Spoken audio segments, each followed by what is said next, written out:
علا شاداب ساحل ها به قدری آبهایی جاری می باید رسید امروز که روز خوش خواهد شد.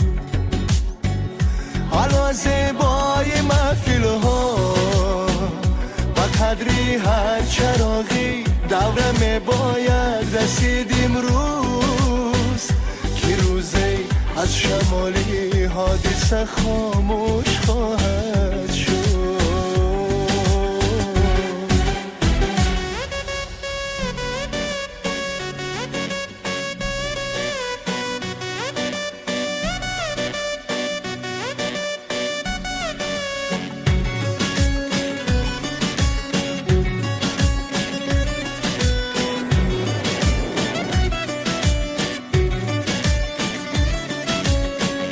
علا رهجوی منزل ها به قدری رکشایی اولیل باید رسید امروز که فردای شما هم یک زمان دوش خواهد شد. شما امروز اگر از طالب و بخت و نصیبی خشتن مسته در آغوشی بیشتی دل برانی گل بدن مسته زی عطرگی سوانم کاکلانی پرشکن مسته.